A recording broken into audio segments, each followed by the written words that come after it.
Samuel Crenshaw. The name of my fraternity is the... I am DeMarco Morgan, a proud member of Kappa Alpha Psi Fraternity Incorporated. My name is Chesley McNeil. My name is Samuel Crenshaw. The name of my fraternity is the Omega Psi Phi Fraternity Incorporated. And we do like this. I do!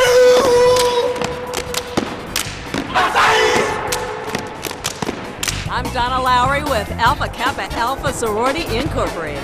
So we decided on that day that we would go no other way. We cracked Destination, aka Destination, aka. I am Blaine Alexander. I'm one of the reporters at 11 Alive, and I am also a dynamic diva, a proud member of Delta Sigma Theta.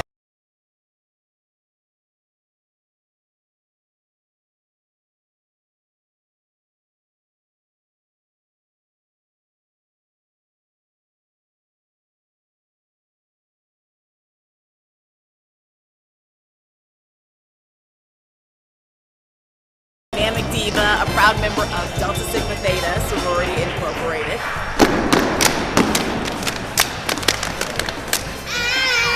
I'm Karen Greer. We may belong to different houses, but we're all a part of the same trusted family. We may belong to different houses, but we're all a part of the same trusted family.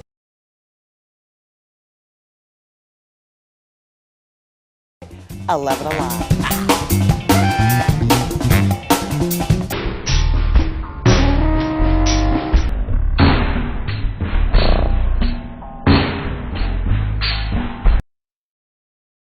Is his name. He's a member of the Omega Phi Psi fraternity, and they've adopted the atomic dog as their dance. Now let's take a look. Do we have it?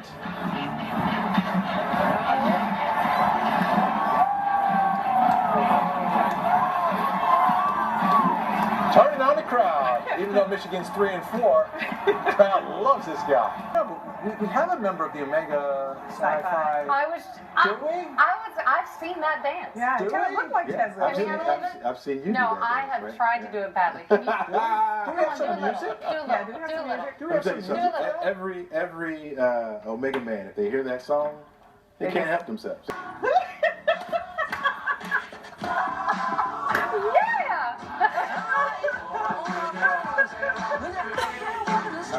Members of the Sigma Tau Omega chapter of Alpha Kappa Alpha celebrated the first ever event. They gave away nearly $30,000 in scholarships and donations to organizations like the American Heart Association, American Cancer Society, and Habitat for Humanity. The group also handed out several $2,500 scholarships to high school seniors. The money was raised throughout the year, and members say they just wanted to help others.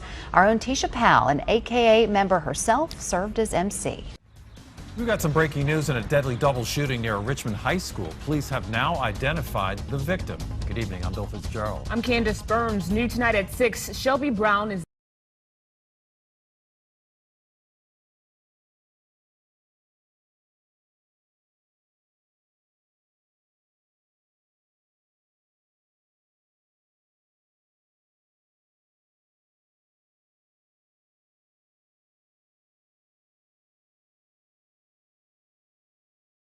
It all happened in Delaware County today. Good afternoon. I'm Chris May. I'm Jessica Dean. Right now, a manhunt is underway for the girl's abductor.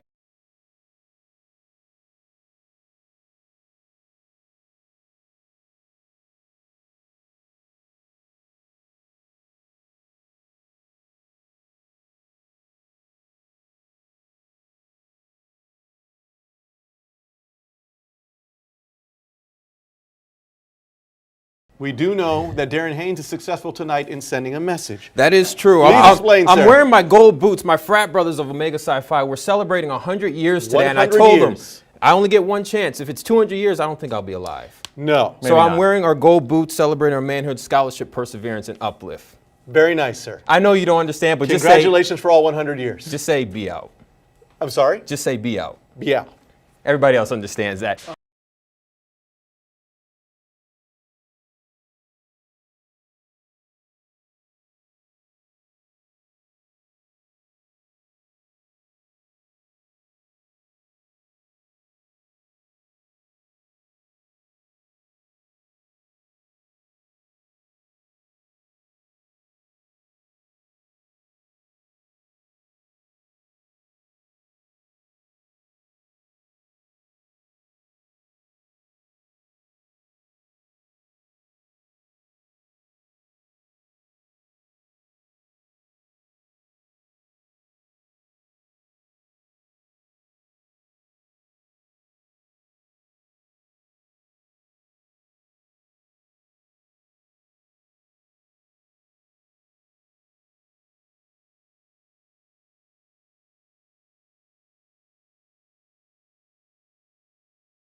This is one of the powerful ways that conversational hypnosis and NLP creates powerful changes in people.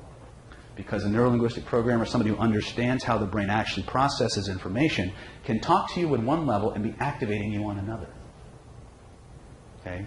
In the context we're in here, it's a very good thing. In the context of the people running the country, not so good. The most prehistoric, the most primal, the most powerful part of you is your reptile brain. The Russian sports psychologists call this your paleocortex. Okay? It is the part of you that works in primal drives. Food, family, fighting, fleeing, fornicating. Okay? It's the part of you that works in terms of primal drives. It's driving the bus.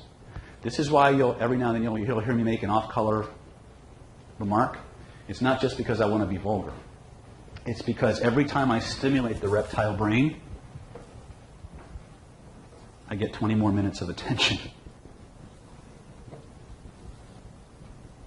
And I need your attention.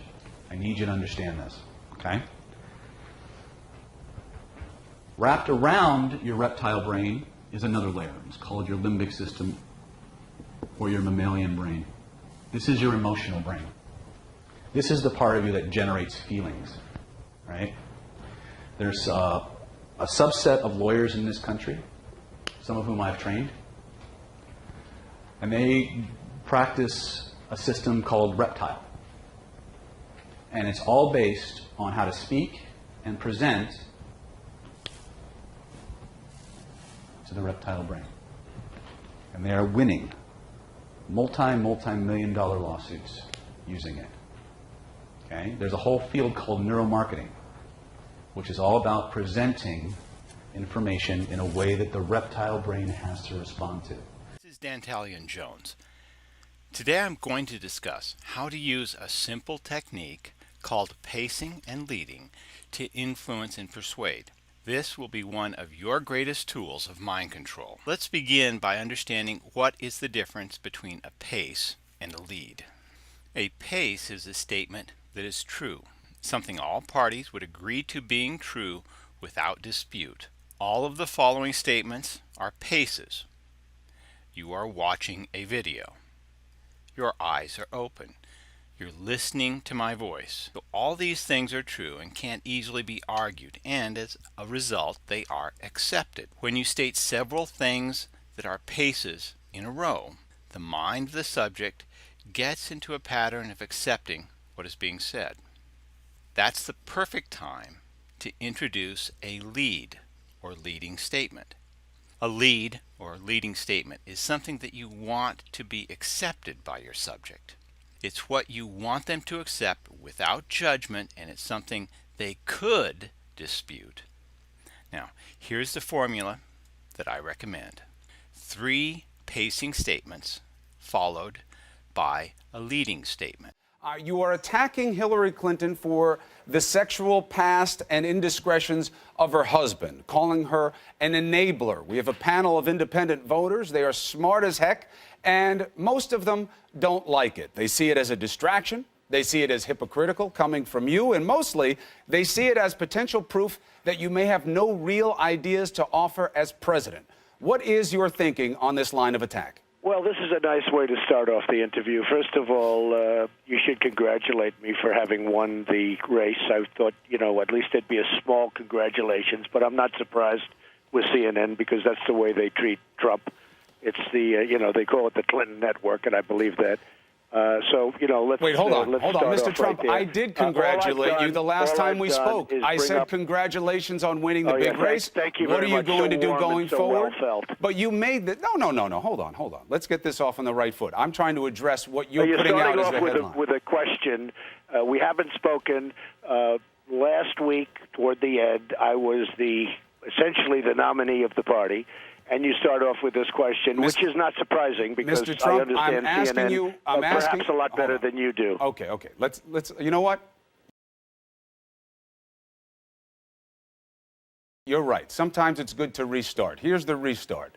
You are going to be your party's nominee by all accounts. You are going to carry the standard for this party. You have said that once you get into the general, people will see what you have to offer.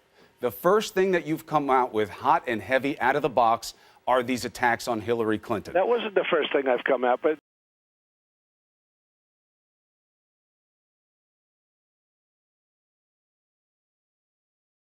you are going to be your party's nominee by all accounts. You are going to carry the standard for this party. You have said that once you get into the general, people will see what you have to offer. The first thing that you've come out with hot and heavy out of the box are these attacks on Hillary Clinton. That wasn't the first thing I've come out, but my first thing I came out with, if you watched, was trade. We're making horrible trade deals. We're losing our jobs. We're losing our manufacturing. It's trade.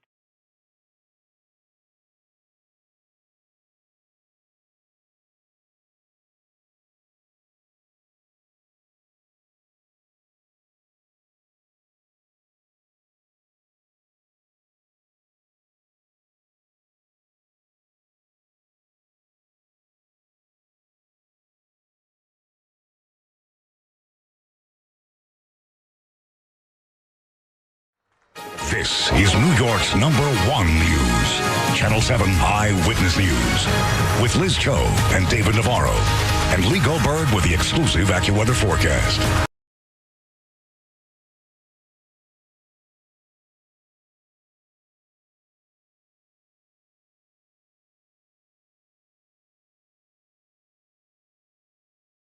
Now, Eyewitness News, first at 4.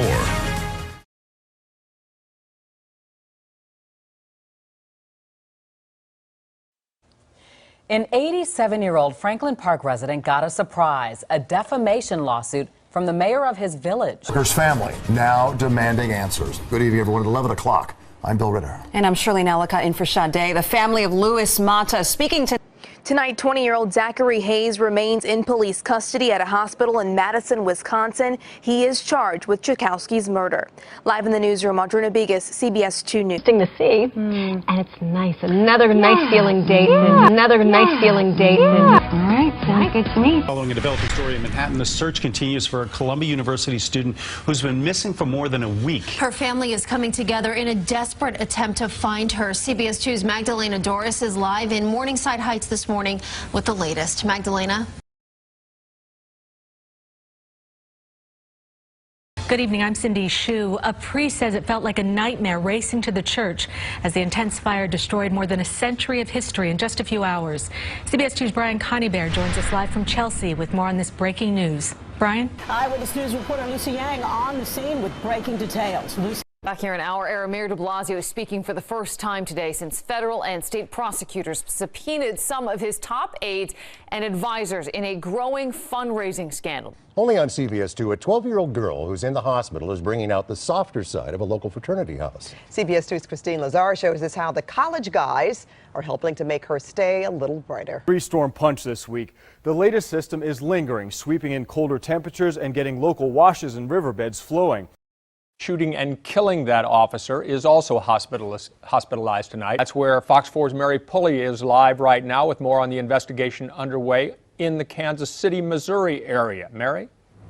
Yeah, Phil, and as you know, this comes as folks are rushing home during rush hour, making for some very inconvenient detours. Good evening, everyone. I'm Calvin Hughes. And I'm Janine Stanwood in for Lori Jennings. Local 10 News at 5 starts right now. And we're now hearing from other people who know the baby's mother and the circumstances leading up to her death. Local 10's Nikki Mohan live in Northwest Miami-Dade with more. Nikki.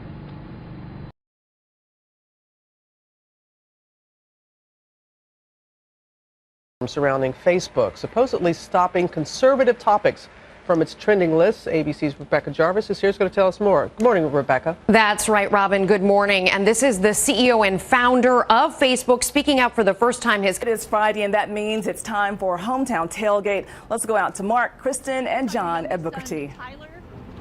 Hi there, Kim. She already started we were on there. We'll see Alexis's beautiful face in front of what we call the green screen. Yes, hopefully. Thank you for trusting Cairo 7 News. We'll see you the next time news breaks, and today at noon. Good morning. Just after 9 on this Saturday, March 26th, I'm Brittany McGraw. And I'm meteorologist Kevin Benson. Thanks for tuning in to Channel 11. You seem to stay angry for months. Yeah. Was that real or was that strategy? Well, I'm a real person. I don't say, oh, gee, I'm angry tonight, but tomorrow you're my best friend. See, I do have a theory that, when somebody does it, and this could happen again with us. I mean, it could be even doing this particular interview. I have great respect for you that you were able to call me and say, let's get together and let's talk. To me, I would not have done that.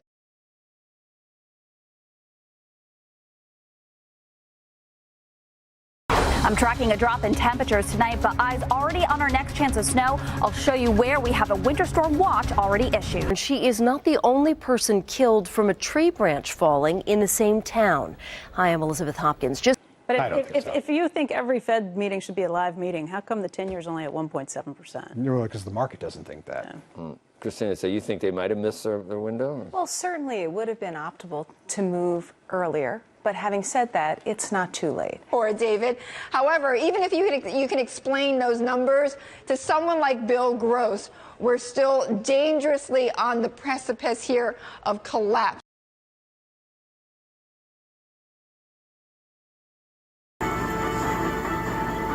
New tonight, police say they believe the search for this missing woman has ended in a gruesome way. Investigators say they think someone spread Patsy Hudson's remains throughout Richland County.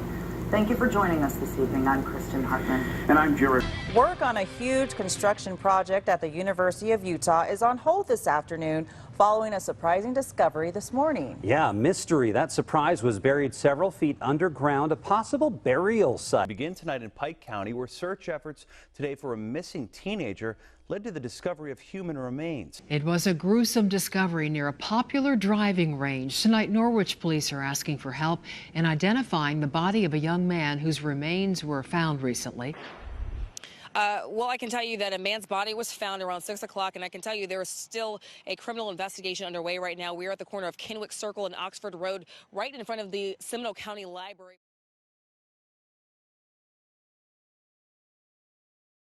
Channel 11 Shelley Bortz is live now as emergency crews try to get those flames back under control. Shelley. Yeah, that's right. Fire crews have just been called back to the scene. County woman made a shocking discovery over the weekend in her own backyard, and now police are trying to get to the bottom of it. The sheriff's office says a dead body was stashed inside a barrel, and they've charged Robert Wozniak with that find. WDBJ 7 Shane Dwyer is here with the latest on the investigation. Chris and Jean.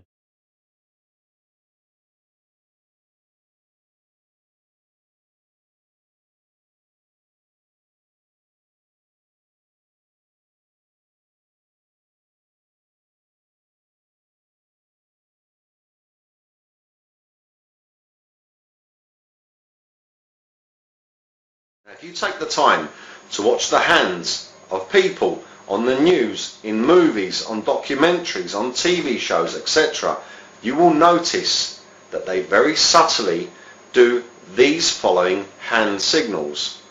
In particular, you will see the krona, which is where the index finger and the little finger are sticking out. Hello. Hello there, I'm Aaron Aid, this is Boom Bust, and these are the stories that we're tracking for you today. When someone does that signal, the krona, it is a sign of the horned disc. This is a satanic, Masonic symbol. It is a secret hand signal. Like the book of Proverbs says, that he who signals with the fingers is planning evil. Now let's look at the hand signals. The hand signal on the right hand is doing a symbol which was done by the Nazis and also by Winston Churchill. Those of you who thought that Winston Churchill was a hero, well, I'm sorry, it doesn't appear that he was so, because there is a worldwide conspiracy run by the Masons, and these hand signals are what they use to communicate. Hello there, I'm Aaron Aid, this is Boom Bust, and these are the stories that we're tracking for you today. Now, this sign here is the sign of the horned disc. It's a satanic sign. So therefore, again, this cannot possibly be Jesus Christ. There's this sign is also at the top of Alexandra Palace on the female angel. And as you know, female angels do not exist. They are Nephilim. They are an abomination. And here you have Jesus Christ, allegedly Jesus Christ, doing the same sign as an abomination. On the hand, left hand on this painting, look at the positioning of the fingers. That is the Masonic M. And we're back with more from economist Paul Craig Roberts. Now, in the second half of our discussion, I spoke with Roberts about gold, both physical and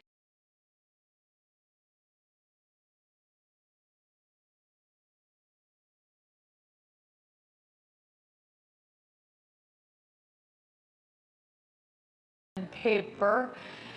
And now there's a lot of talk lately. The pointing finger, the forefinger, is called Finger of Jupiter. And you will see Masons, Illuminati, Pagans, Wiccans, Druids in lots of pictures. You can just look them up on Google yourself, making a one finger point upwards or perhaps downwards. Hello there, I'm Aaron Aid. This is Boom Bust, and these are the stories that we're tracking for you today. Hello there, I'm Aaron Aid. This is Boom Bust. This is Boom Bust, and these are some of the stories that we're tracking for you today. Starts right now. Good evening, everyone.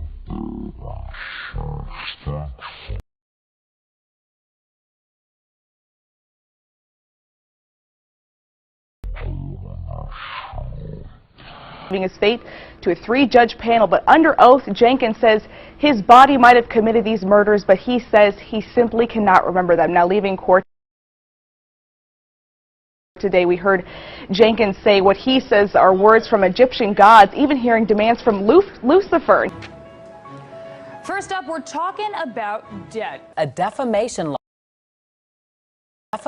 lawsuit from the mayor of his village. Mayor Barrett Peterson is suing the man because he passed along an email containing accusations the mayor says are absolutely untrue. And that news straight from Ohio Attorney General Mike DeWine just moments ago. His office leading the investigation into the deaths of John Crawford and Angela Williams. Both died the night of August 5th. Police were called to that Walmart on reports that Crawford was waving a gun inside. Police shot and killed him after he reportedly refused to drop the weapon, which later turned out to be a pellet rifle.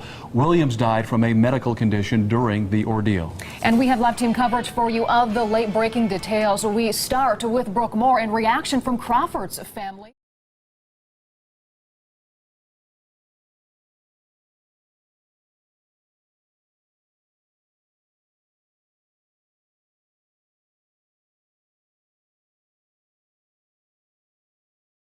Combined, the officers who shot the suspect have nearly 40 years of experience. President Obama joins the world in mourning the death of Prince. The president called him, quote, one of the most gifted and prolific musicians of our time.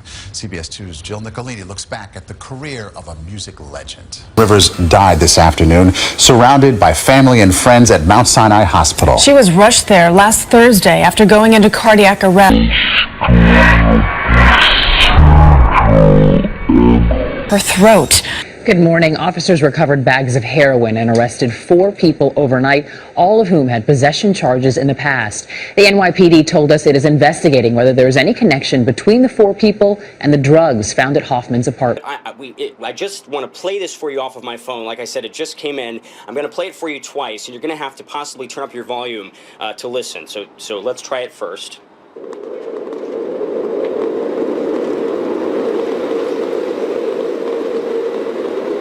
Just a 6-second file. I'm going to play it one more time. And you're listening to basically sound recorded from an underwater listening device, a hydrophone.